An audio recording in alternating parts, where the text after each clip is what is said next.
If you're running a company, always employ people who know a heck of a lot more than you do.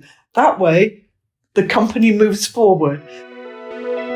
Welcome to the OT podcast, which takes a deep dive into the topics affecting optometry today. Each time we'll find a real expert in their field and attempt to pull everything we can out of their brain so it may reside in yours.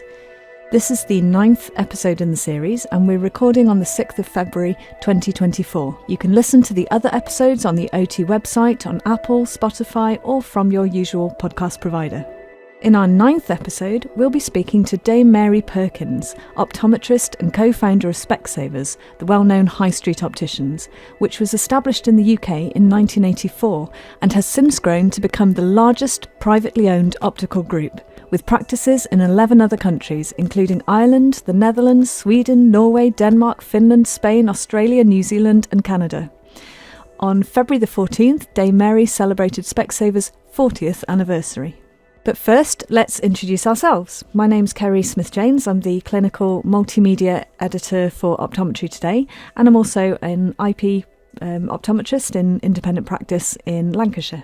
And I'm Ian Beasley, Head of Education for the AOP, clinical editor of Optometry Today, and a visiting lecturer at Aston University. Now, Kerry, before we welcome our guest today, I thought we'd take the opportunity to just have a sneaky look at the CPD that we've got on offer on the OT website at the moment. A couple of articles that have caught my eye, both from the Aston stable, as it happens.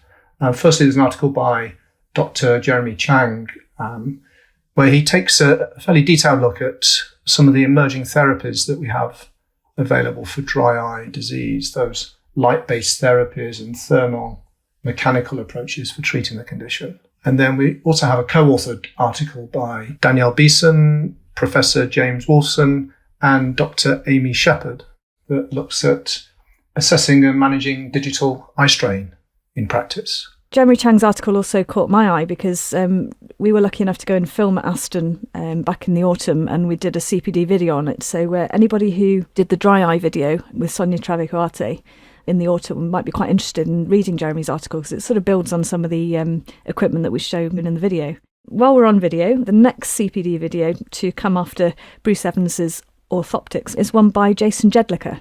And we're going a bit niche this time. It's launching on the 9th of March, and it's about scleral lens fitting. In fact, it's 4 steps to improving scleral lens fitting efficiency. Now, Jason's lecture was first shown in the UK at the Hospital and Specialty Optometrist Conference back in the autumn. One of the attendees at the time described it as the best scleral fitting lecture she'd ever attended, and it certainly elevated my own scleral lens fitting skills in the editing process. So definitely worth a look. Great. That's the CPD plug over and done with. So delighted to welcome our guest today, Dame Mary Perkins. Thank you for joining us. I'm sure you've got a very long to-do list, so thank you for taking some time out of your diary to tell us your story, really. When Kerry and I were prepping for this podcast, we've both been in the sector for several decades, and we witnessed the meteoric rise of Specsavers, but I quickly realised I don't really know the story. I've kind of seen it happen. If it's okay with you, can we rewind to the beginning? I've got so many questions to ask, but really the beginning is perhaps a good place to start. And how did you start out with Specsavers? Thank you, Ian. I'd be delighted to tell you. In fact, we probably should write a book. And a lot of people listening in now probably don't know what optics was like back in, we're talking about February 1984. It's quite a long time. 40 years ago, isn't it? So 40 years that we're talking about. And I was on a bit of a career break. I wasn't physically working as an optometrist then. I was working with a charity organisation called Citizens Advice Bureau, which was very interesting. Still meeting people and being able to talk to people, which was very good.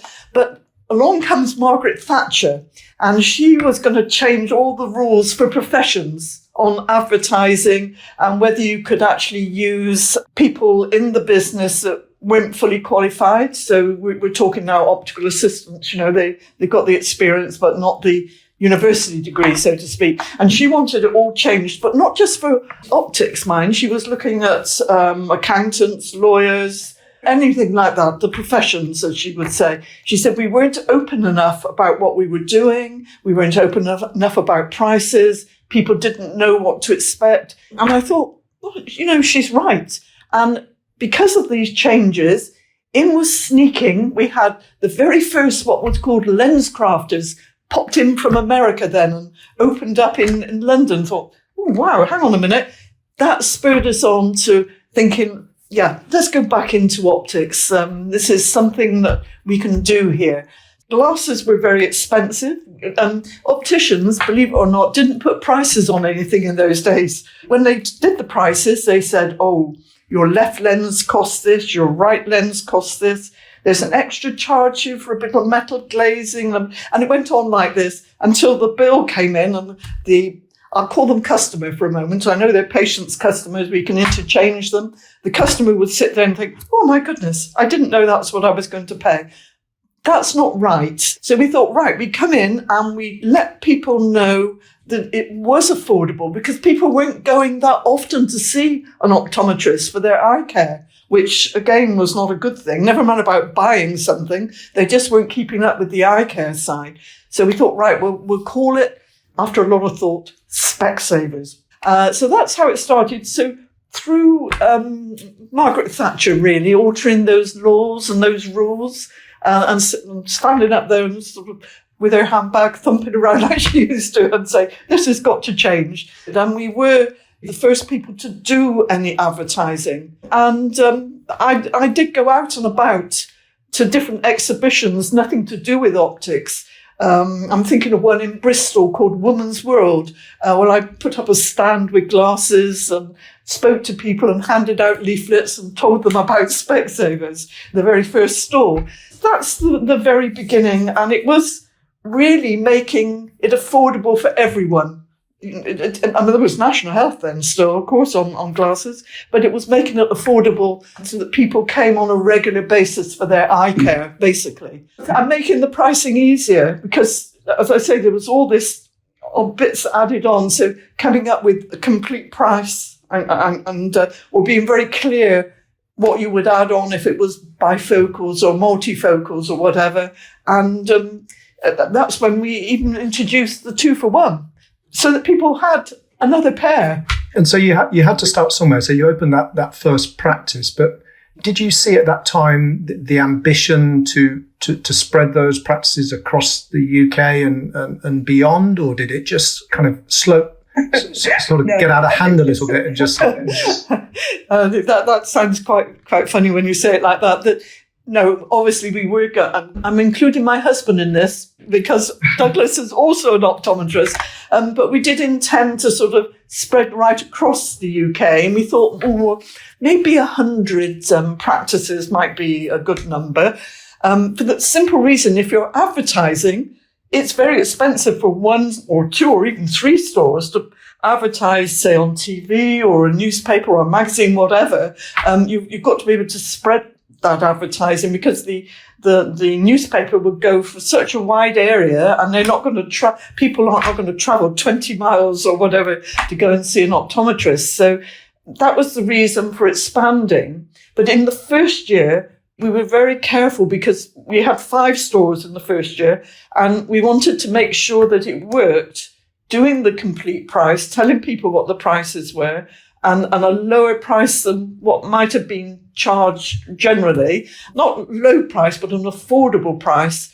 And we wanted to make sure that the whole thing brought in extra people. It had to stand as a business. For that first year, we were very careful on the figures to be able to produce that, to show people that it actually worked very well, what we were doing. And you say you started out with 5, but that's quite a lot, isn't it, really, within a year? When I think of the independent practice that I used to work for, it took us many years to get to what's only 5 practices now. And when I think of the amount of work it takes, so was it the partnership model that helped facilitate that growth, would you say? Or definitely. I'm glad you brought in about the partnership model because to me, that's what it's all about. But as I was pointed out just now, the first year we had to make sure the figures were right before we could say to partners, do have a partnership in this in this practice, this is going to work, because you have to show them that it is working. Then it was joint venture partnerships right throughout the country. And as I said, we thought 100 might do the trick. It might be fine. It did become quite apparent that people, they want convenience. I think we're all like that as far as, let's call it shopping, where you go somewhere, you don't want to have to travel for miles, find somewhere to park and, take a whole day on the thing. People want convenience. So it became very apparent that we could open a lot more. And also there were people wanting to join as well as partners. So I was going to say that took us by surprise. It did really, because we only planned out for this 100 spreading out, and it certainly has changed as the years have gone on, yes. Just remind the listeners how many practices you have now in the UK. We're just coming up to the number 1,000. That's quite a lot, isn't it? But you've got to remember, some of our practices now are inside Sainsbury's, in shopping centres, things like that. That it's a matter of making it easy for people. Let's take the barriers away, so to speak. Something when I was in practice, as I was saying, in independent practice, we were always slightly fearful that a Specsavers was going to open, in our town, and what would that do to our business? And of course it happened. And what surprised me is when Specsavers did open in our town, we immediately got busier.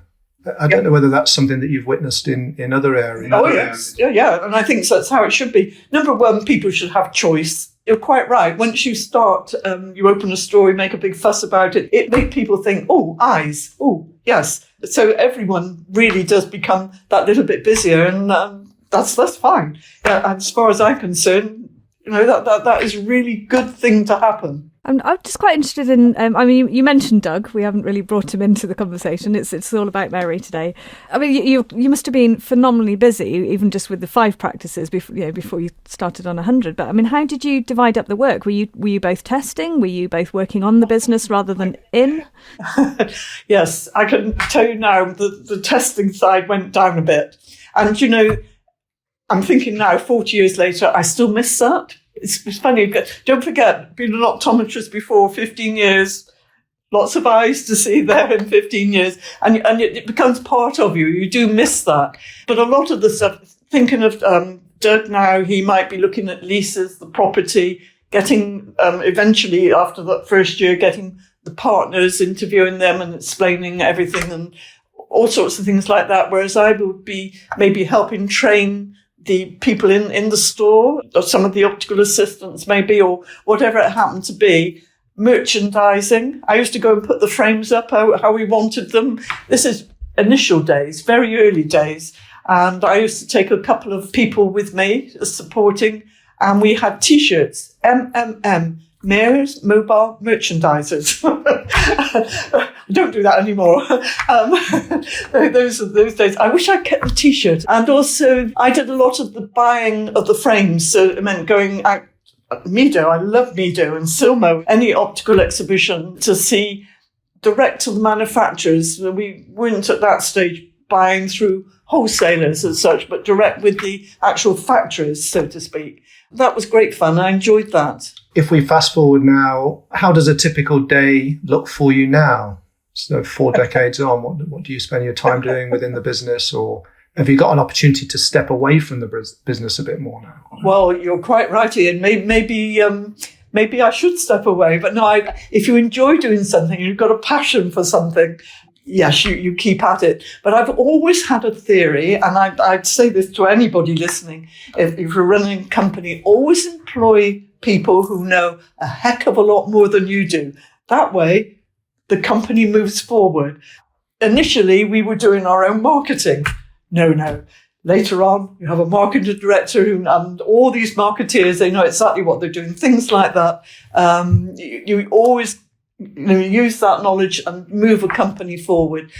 So now I don't actually have a job title anymore. So most people laugh about that, but I'm here every day not always in the office. I could be out visiting a practice, going to some of our regional meetings, all sorts of things like that. So I'm not always stuck in a big office here, but I do a lot. It's really looking after your people. finding out, how can I give you? I'll give you some examples that you can always improve on looking after your people. I'm the person who writes birthday cards, condolence cards. I've just written one today, actually, to somebody whose father's died. Babies, birth cards. I've just done a girl and a boy today with a present that's gone off. We do congratulations, get well, retirement cards, and long service, which is congratulations. People, I did one this morning. Somebody who'd been in one of our stores, a partner there, an optometrist for 30 years. So I'd done a card and a present for him, but I made a point of going on a screen. We live on these screens nowadays with little faces on them, don't we? And having a good chat with him about how things were going and things like that. So very varied, but I've got all the nice things to do, haven't I? Those are nice things to do. But I'm kept fairly busy. One day I'm sure I won't go to the office. But somebody did ask me, same as you've done, it's why I do it every day. It's everybody's so much younger than me, and it's much more fun then when they're younger. And listening to what they say and how they work and how their lives, it gives some variety. It's better than doing a hobby at home or something. And coming up to the 40th anniversary, is there anyone that you're aware of in the business that is still there after the 40 years? Yes, there is. One of our optometrists was our first optometrist straight off his pre-register in the Bristol practice. Somebody who helped a lot of sort of background stuff, and she's still with us, so she would have been 40 years. There's quite a few at 35, but those are the two main ones at day one. How did you celebrate the 40th anniversary? We celebrated by linking up with all our support offices, because there's 2,000 people supporting those 1,000 stores. We celebrated mainly in my office where I am with cutting a big cake. And it was 4 tiers, 4 levels, and all usual Specsavers stuff all over it. And then, of course, our national seminar, which is coming up about the second week in March, that we will be having big celebrations then. Yeah, it's great fun. So reaching that 40th anniversary milestone, how did that make you feel? I'm very proud of it's not just me saying what I've achieved, it's thinking about all the partners that we have in the stores and their teams. They work so hard, and they have the customer right at the centre of what they're doing. So you cannot run retail optics sitting behind a desk. And in my opinion, you have to be out there listening to the customer. In our case, we listen to what the partners say, listen to their teams. It's getting that feedback. You have to be at the sharp end and know exactly what people want.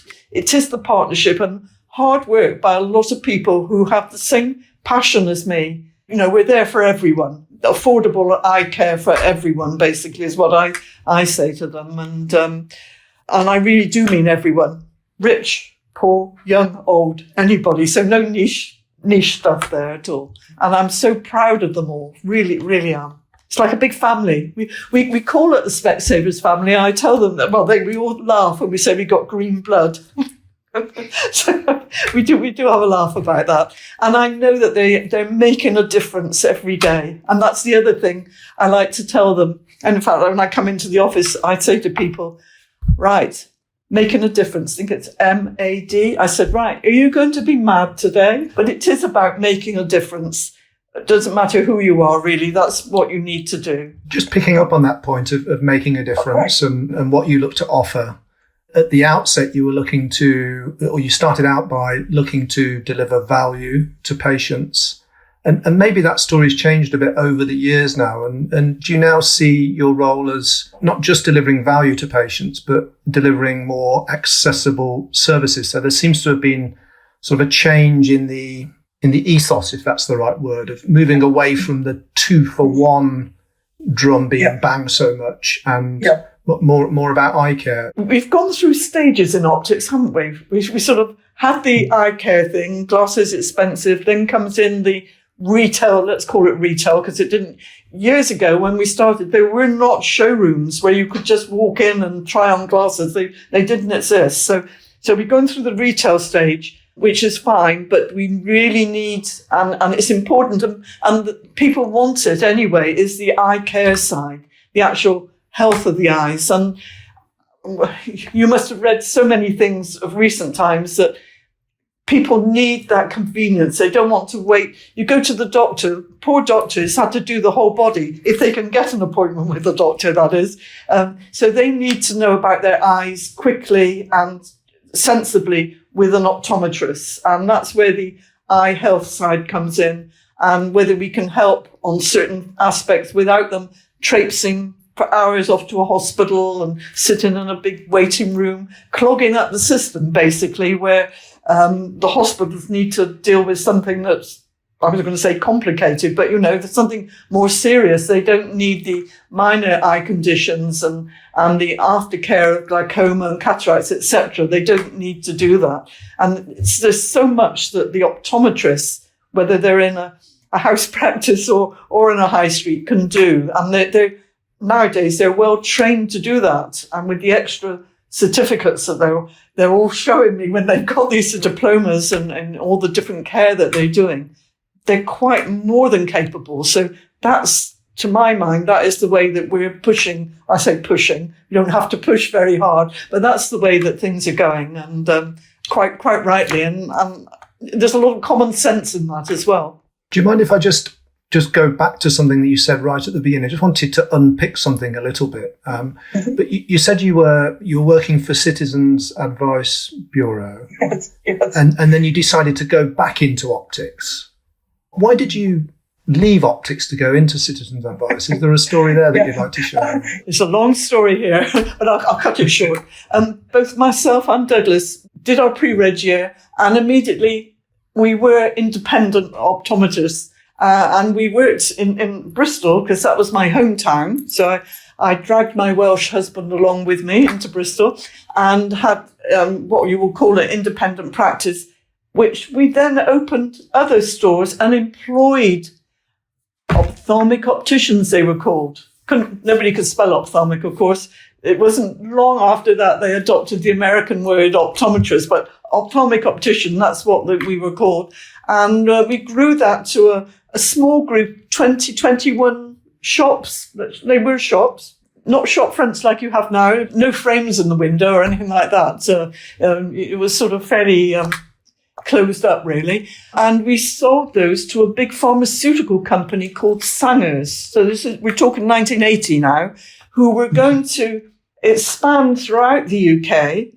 I have to say, I stayed on with Sangers for a bit to help them understand the optics, because they didn't really know what they were doing, and they just gave up.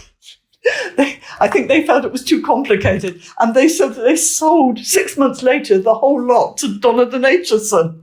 So that was the gap. So 1980 sold, and part of this selling of the contract was that we weren't allowed to open again or in competition, I suppose, for 3 years. So we sort of and ahed, and my parents were living in Guernsey, the Channel Islands, and they were getting elderly. And we thought, well, okay, we can't work in optics in Bristol, where we were. So let's move to be near my parents and decide what we're going to do. And half thought that we might go and work in America. And I know you've got to you've got to do an exam. You don't just walk in and say, I'm an optometrist. Hi, here I am. But we did meet a very nice optometrist on holiday there, and he wanted us to take over his practice. And so we and ahed. And then, of course, along comes Margaret Thatcher, and thought, hey, this is good. We don't need to go to America. We can actually decide what to do, and came up with the joint venture partnership. I never did go to America. Can we come on to some of your personal successes? So you were made a Dame Commander of the Order of the British Empire. Can you tell us a little bit about how that came about and how it felt? How did you find out?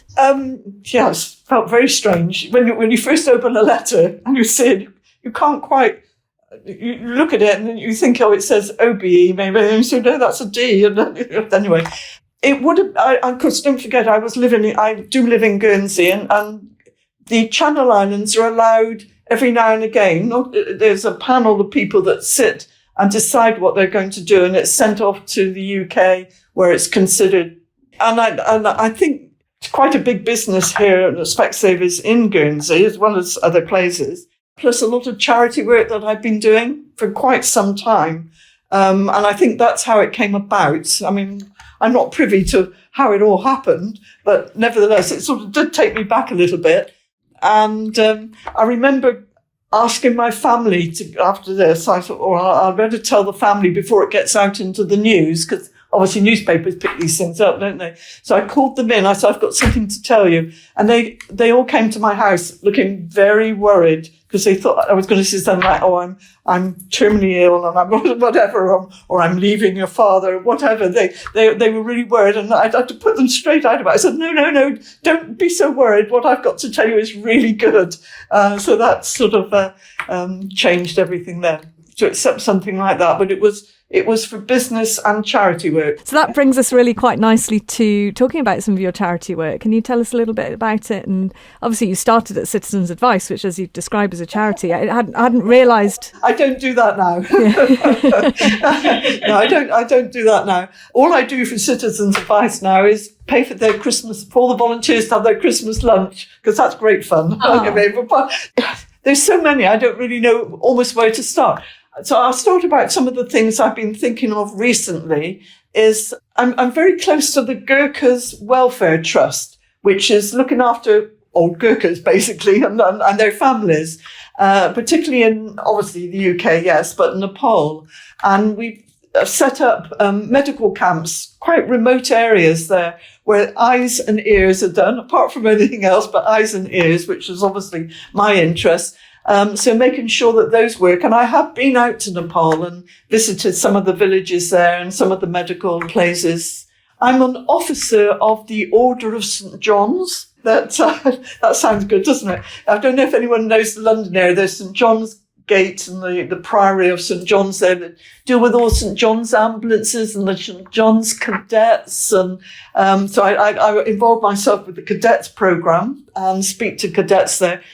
And I like that, because what they're doing now is some of the cadets are taking youngsters off the street, more or less, that probably were not being as well behaved as they should be, and teaching them the first aid side as cadets, giving them a uniform, and it's transformed them. I speak to quite a lot of them.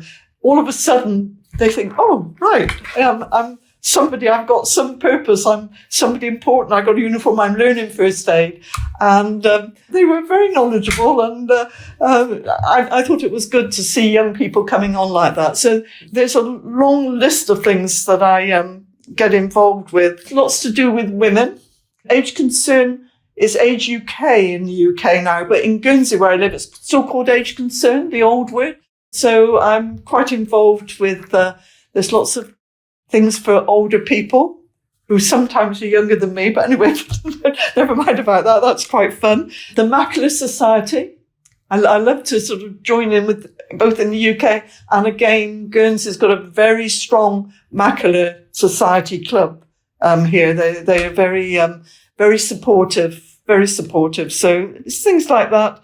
I'm not a sporty person, but I get involved in a lot of sport where I live. You won't know this, and now neither will anybody else, so I have to explain it. Round the world, there's an organisation, you get Commonwealth Games, you all know about Commonwealth Games, don't you? There's also called the Island Games, International Island Games, which is a group of, can be up to 37 islands around the world, not big ones, so we're not talking Australia, small islands, Cayman Islands, Bermuda, Menorca, places like that. Every 2 years, there's Island Games, which I get involved with, and it's held on a different island. Well, in 2022, Guernsey held it, and the whole place comes to a standstill for a week. If you've got 3,000 athletes flying in from all over the world, and all 14 sports are all to be organised, and there's an opening ceremony, closing ceremony. So that was my job. With a very good committee, I hasten to say. And so, as I say, I'm not a sporty person, but I do get involved with a lot of organisation of sport, because in my opinion, and I see it in young people, we have things like Specsavers Youth Games and things like that, and support young people playing football in football teams in the UK and things like that. It's really good health-wise, mental, physical health, is get out, do some sport, make friends, make new friends, learn how to behave, all the rest of it. So I'm very much behind all that. It goes from young people up to old people.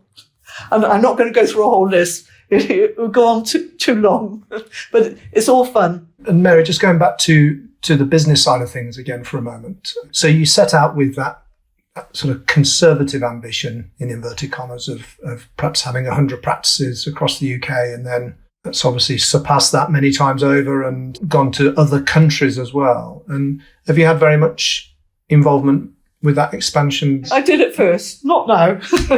Not now. I mean, the first country out, forgetting Republic of Ireland, the first country we went into was the Netherlands, which was, we're talking about 1990, some time ago now anyway, quite some time ago. A little bit strange because I'm not sure that we did thorough research on it, but it seemed, I don't know if you've ever been to the Netherlands, it feels almost like being in the UK, and I've never known so many people speak fantastic English. Their English is better than our English sometimes. So I thought, this is not a bad place to go. And I can tell you a funny story with going into the Netherlands, because we had a marketing director at the time. He got some research company in, consultants. Always go on your gut feeling. So I'm telling everybody listening, if you know something is right and you've done your own homework on it, do it. Never mind about what consultants say. They said, you can't use the name Specsavers. So why not? Spec in Dutch means bacon. So that would be bacon. He said they would just laugh. You can't use Specsavers. So I said, all right. He said, well, we'll come up with a new name, which they obviously charged for. Yeah, sorry, consultants who are listening, but there we are. They said, OptiPrima. Okay, OptiPrima. So the very first store we opened in the Netherlands was called OptiPrima. I've still got photographs, and I've got a picture of me cutting a cake and being all the rest of it. Then talking to people, this is a customer, patient, whatever you want to call them. So, because we had Specsavers are on the cases, Specsavers are on the spectacle frames. Why are you calling it OptiPrima? Why don't you call it Specsavers like in England? And I said, well, we were told that was not a good word. No, we watch your TV. We've seen your adverts. We know what Specsavers is about. And I said, well, it means bacon. They said, no, we know what specs mean. Specs is glasses. Specs. So within about a month, I had down the signage. It was still the same logo. Taken off Specsavers up there, and we went. Any stores opened after that were called Specsavers. So that was a bit of a long story, but that was the first country. After that, we've looked for places where you get the qualified optometrist, been to university, same as we would have in the UK. It's I'm not looking for optical shops. We want the eye care side as well as your contact lenses, your glasses, whatever. We wanted the eye care side. So we didn't want just to go somewhere where people would go to the ophthalmologist, get a prescription, and then go into an optician shop, let's call it, and just buy the glasses. So we only looked at places where that qualification was there, really. But what I'm trying to say is they've got the same qualifications as we would have in the UK. And I'm happier with that model, really. Much happier with that. Hence the reason for going to Australia and New Zealand and now Canada. We're still expanding a lot in Canada. That's a big country too. I love Canada. I did quite a lot of research out there. I'm going back about 8 years, but I must have had my eyes tested in different optical outlets, about 50 times at least. They didn't know who I was. I was just seeing how the system works, because it's quite different there with the optometrist. The doctor is sort of separate, but not separate in a way. It's got, they've got their own door, so to speak. Yeah. So it's quite interesting. Although the system might be different, do you see when you go into those different countries that the proposition to the customer or patient is pretty much the same as the UK? It's about that. Very much. You're quite right. Very much the same. We wouldn't go into a country where you've got to be able to make a difference. You've got to be differentiated. There's no point doing a me copy thing. You've got to be different to attract people. And certainly in Australia and Canada, the two that are more recent in my mind rather than the Nordic regions, it has proven that that's what people liked. And listening again to them, it was fine. And the partners that we have in those countries are fine. We learn from them again in different places. It's I don't visit those countries as often as I would like. It'd be December this year before I get down to Australia. And then just coming back closer to home again, Specsavers it's not just about eye care. You moved into hearing care. I don't know when that happened, but was that just in your mind, just a logical expansion of services for patients? So same value proposition? Yeah, exactly that. It's helping them and it's making a difference. And, we have... And I think of some of the other things that we do is also we're there for everyone, knowing what they want. More recently, people will have realised that we're doing a lot of home visits. So we have a whole team of people. So again, special partners. They might be linked to a store, but they're never in the store. They're actually completely looking at home visits and helping those people, because there really are a lot of health eye care things that need doing for people who cannot get out to go to a normal high street opticians, basically. So there's a lot going on there. And, I started my life as an optometrist, ophthalmic optician, doing a lot of home visits. When I first started, I loved it. Meeting the different people. And I think you've got to be a special optometrist to do that.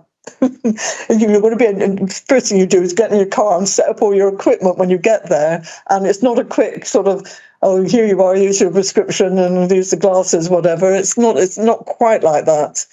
So it's a dedicated, fantastic role, but you're a special person who does that. Very, very satisfying. And again, they get all the support from our support people as well. So it's really good. And that linking on to the I'm sure people will have heard about the work that Specsavers are doing with crisis and homeless people. That's a very big push for us now, knowing that homeless people, because amazing number of them who haven't got an address, can't just walk into an optician's and say, here we are, and I'm going to have my national health test and maybe a free pair of glasses. Whatever. They can't do that. It doesn't, because they haven't got an address. So we're working towards that being changed. And we also know that Vision Care for homeless people, I've got lots of centres, and I'm very supportive of that. I think they're marvellous the way they can set that up so that people without an address, basically, they may even be just sofa surfing, as the expression goes, but they can get their eye care, and quite a few of those need to be referred on. It's not always a pair of glasses that they need. But that again is very, very satisfying, and a lot of our staff, our optometrists and optical assistants, will go and help in those centres, and as do lots of optometrists as well. So very much needed. There's a growing number, and you shouldn't leave anybody out. Can we go back to your quote that you can't run retail optics from behind a desk in an office? And throughout this whole conversation, you've shown how out and about you are, and how hands-on, and you go and meet people, you go into practices. When we were researching this podcast, I don't know whether it was rumour or true, but I gather you have a series of wigs, and you do these sort of in disguise, incognito practice visits. At the very beginning, yes. I probably did, when I say at the beginning, say the first 5, 6, 8 years or whatever, people didn't know me. Now, I don't care what wig I would put on or they would know it was me. So now I will go in anyway. And I would, to be frank, I'd always ring up and let them know I was going, because other than that, they're busy. They don't want to suddenly have me stood in front of them. For some reason or other, that frightens them silly. No, I'm joking. I'd always let somebody know. But in the past, yes, I would do that. And just walk around and try on glasses just to get the feel of what it was like and how, and even speak to other people that were there. So I think once they knew the store would know who I was, I'd be sat there in the waiting area, and I would chat to whoever I was sat next to. I'm a big chatterbox, as you probably already realised, and I would speak to anyone in a cafe, on a train, in a queue, especially if they're wearing glasses or something, and say, "Oh, I like your glasses," and then get them on the eyes, and "Oh, where'd you go, and how do you this and that." It's always fascinating to find out what people really think without them knowing who I am, because it's just a normal chat, and that's great. I love doing that. Probably too much of that, really, that one day somebody's going to accost me. In fact, one or two days, I can remember on a railway station, I was waiting for a train talking to an elderly lady, and I sort of started talking to her, and she said, "Do I know you?" And I said, "No, I don't think so." "Well, don't talk to me." So not everybody's open to having a chat. But it's great to know what the patient, what the customer, what they're thinking outside of. You can always do market research, but I don't know if you're like me, when somebody's doing market research, you almost know what answers they want. You're not totally open and honest. Well, I'm not anyway, and I think, oh yeah, I know what they're after. So it's nice just to talk to people just generally who don't know who you are, and just hear what they've got to say. Yeah. And Mary, perhaps as we start to think about wrapping things up, you've obviously achieved a huge amount over the past 4 decades alongside the partners, the Specsavers family. But with benefit of hindsight, is there anything that you would have done differently if you had your time over? Probably not. I'm sure there's been little hiccups in the way, but I think because I was so focused on the partnership, and then we meet up and everything seemed to work out nicely. There's obviously little ups and downs sometimes. Differently was the Netherlands thing. I would never have opened an Optiprima store, but I'm glad I did, because I've got the photograph to just prove that something. And a nice story to tell. Maybe right at the beginning we could have attracted in more on the support side. Like, we were a bit late in bringing in a marketing director. Came in, so doing your own marketing. What do optometrists know about marketing? No. But nevertheless, if anybody gets a chance to look at our original logo, so that was designed by moi, my husband. It looks like a Scalextric. It's sort of green and orange rings. So it was meant to be like a pair of glasses, but and things. The marketing also, a lot of words. So when you look at some of the original stores, and I know what I was trying to do was to have a split fascia.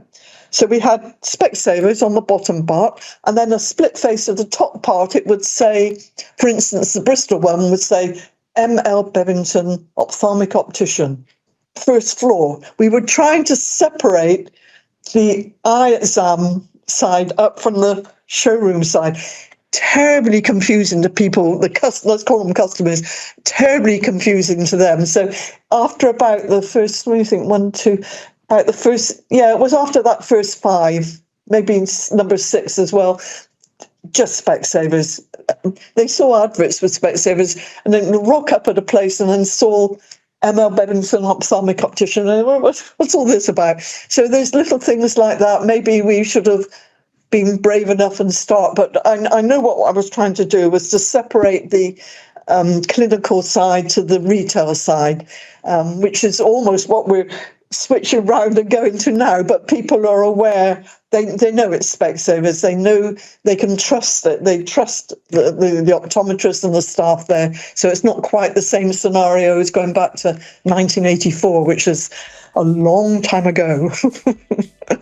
Well, Dame Mary, it's been fascinating speaking with you this afternoon, and thank you for your time and for sharing your story. Well, I hope it's useful. Oh, thanks ever so much. It's been fantastic.